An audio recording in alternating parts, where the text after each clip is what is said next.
Hello, everyone, and welcome to our first edition of Tooth Talk Thursdays. I'm Dr. Greg Campbell from Long Beach, California, and I'm so glad to come on to Facebook Live and kind of share some thoughts with you. And I thought I would take a great opportunity. In my last video, I had mentioned how much I miss seeing you, our patients, and those in the community. And that hasn't changed. It's actually gotten more incredibly severe. My missing working with my team as well as working with our patients and taking care of their dental needs. And so I thought it'd be a great idea if you get a chance, if you could just type in any questions you might have, but also kind of let me know where you're watching from, where you're viewing from. I know last time we had someone from Texas. We had a bunch of people from our neighborhood where our practice is located in the Bixby Knolls area of Long Beach. And I just want to make sure that I'm here. I thought I would take this time to kind of stay connected with the community and more importantly our patients. And answer any questions that you might have with regards to dental. If you have any dental questions, that's why I wanted to answer those and go forward. So if you get a chance, if you could just type in where you're listening from. I see Michelle on there. I believe you're in Oklahoma, if I remember right. And so type that in for me if you would, Michelle. That would be great. And if you have any dental questions, I'm here to answer any of those questions that you might have. And so some of the things that we've been doing since our closure on March 15th, so I think this is what, day 24 or day 23 of the stay in shelter in place, is we donated our protective equipment, our masks and gloves and some gowns to Long Beach Memorial Hospital.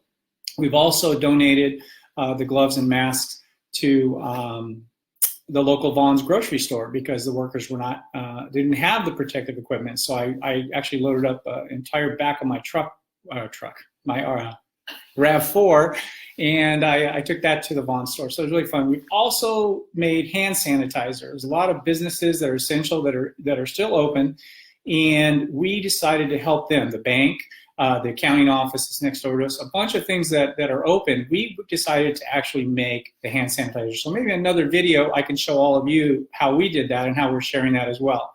So if you do get a chance, if you could just kind of type in there for me where you're watching this from. I see Brian's joined us, and I think that's fantastic. Welcome, Brian. Welcome, Michelle. So please type in where you're from and if you have any questions regarding dental.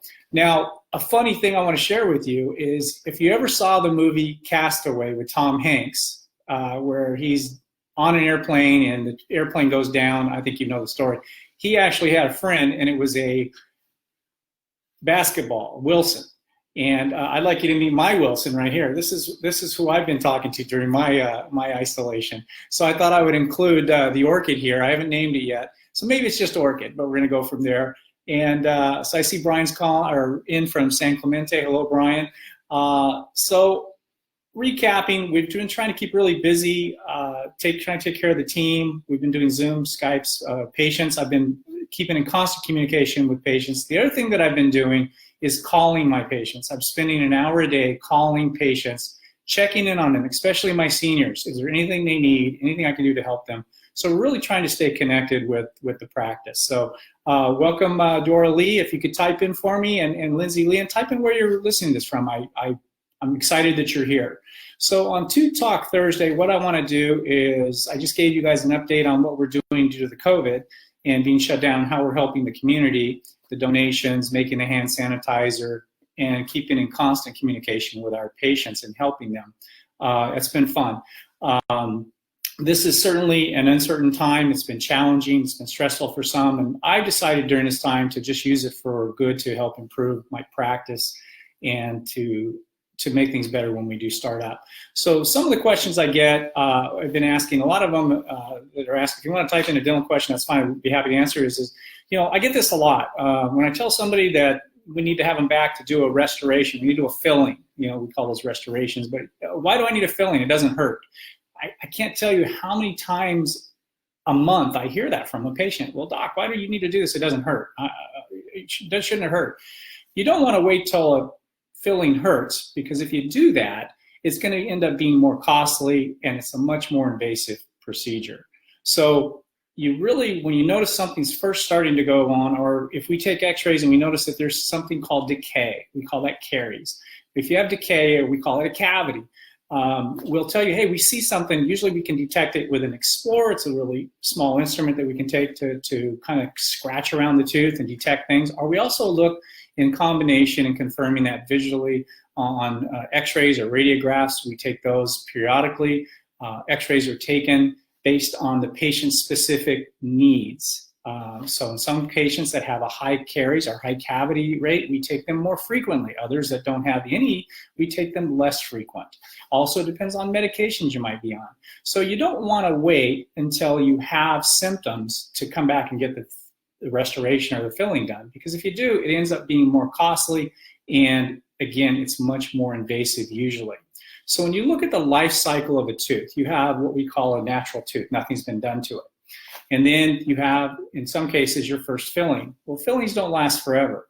And the white fillings that we place in, a lot of times you're lucky to get, 10 years out of those. Sometimes you get longer. It's based on the person's, the way they bite, their diet, a lot of other factors. Clenching, if they clench their teeth, things like that, it can actually be reduced. So we look at that and we do a filling. A lot of times if we can keep it minimal, so the earlier you can intervene on this, the smaller the filling, then you can keep the tooth longer, and the next time it can be filled again. It then becomes a certain time where the fillings are too large for the tooth. Once you get about over half of the width or size of the tooth, you got to go to some kind of onlay. So you go from filling, then an onlay, and possibly to a crown, and then in many cases that tooth is going to be lost, and then it goes into removing and possibly into a dental implant. So we want to try and keep the tooth's life cycle as long as possible. And so early intervention is very important. Hey, Christian, welcome. Okay, can you type in, Christian, where you're from? It's great. Lindsay, you're in El Segundo. That's fan. I'm so glad you could join as well. So Christian, if you have a moment, type in where you're listening to this from. You're not going to believe where this guy's from. He's not in America. And I miss this guy a lot. I've done some speaking in Europe with him in Norway and Denmark. So welcome everybody. So if you have a dental question, maybe you have a question about your child, maybe you have a question about your elderly parent, we can go from there as well. Another thing, if you do have parents that are elderly or you have an older population that's coming in, we're starting to see a lot of gum line tooth decay. And generally decay is a very slow process. And what we see with that, with some of our elderly with medications they're on, usually the top 100 medications prescribed, causes the saliva in the mouth to slow down and it becomes more acidic. So we can actually get a more invasive decay, and we get a gum line tooth decay that goes all the way around the tooth.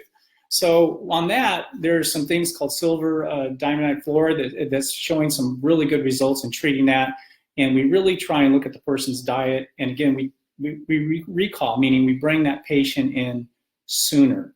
So we do that as well. So talking about elderly, our population, as the boomers are getting older, we are seeing a greater incidence of that decay as well. So let's see, we have some questions on here. Let me see if I can scroll down here. Listening from Germany, that's great. What are you doing in Germany? But I'm glad to see you guys. As you can tell, I got a little facial hair here. I did have a full beard, and it just kind of started driving me crazy. And so I thought, well, I'll shave a little bit off. And so since I have all this time on my hands, so I have a question for you. If you could type in, what shows have you been watching on television to fill up some of your time? I know we have a bunch of extra time now. I can tell you one I watched that I just still don't understand was Tiger King. So tell me some shows that you enjoyed. I'll tell you, it's amazing what crack and meth will do in the tiger industry, and that industry that's a crazy show. I don't know what to think of it still yet. I'm still processing it. The other one I started watching is Love is Blind. And that's a train wreck. That is an absolute train wreck. So I think I'm impressed by watching shows that are train wrecks. Another book I've been reading is The Short and Tragic Life of Robert Peace. So I'm wondering if any of you have read that book. I think it's fantastic. It's also a tragic true story about a young man whose life ends, makes a lot of poor decisions while he's at Yale. Comes from a very humble beginning, very poor, very bright young man. Anyway, are there any questions that you have regarding dental? because there's one question that keeps popping up with me. Also, if you could type in some of the shows you've been watching. If you could do that, Lindsay and Christian and Dora and Brian, I'd be very, very appreciative for that, because I'm curious to see what you all are watching, listening, and reading to. And then another question I have for you is, if you could type in the comments, what are you doing to fill in your free time? Most of you are homeschooling your kids and taking care of those things. And a good friend of mine sent me something very funny the other day. He says, just an update on homeschooling. 2 students were suspended for fighting, and one of the teachers was suspended for drinking on the job. So I think that's a pretty funny update with regards to what some people are going through with the shelter in place. So I will tell you, one of the last things I want to talk about, dental, if I could. Please type in any questions you might have.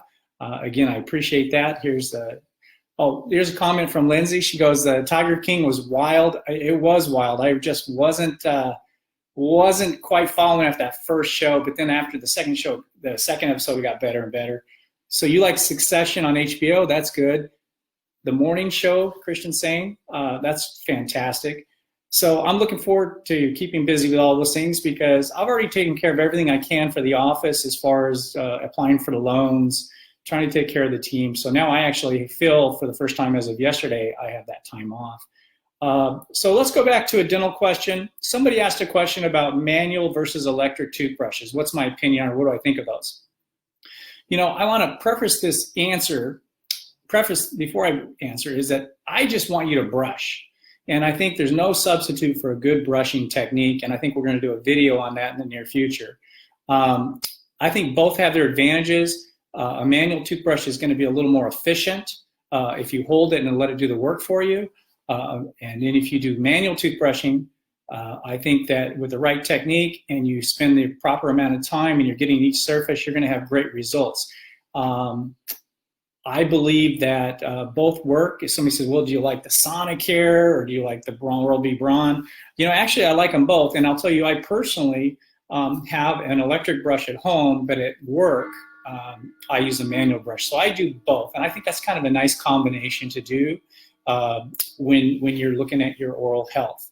And so I'm going to kind of end with this. I do appreciate all of you staying on here. If you could do me one favor, if you could actually share this Facebook Live with your people, I would be incredibly appreciative.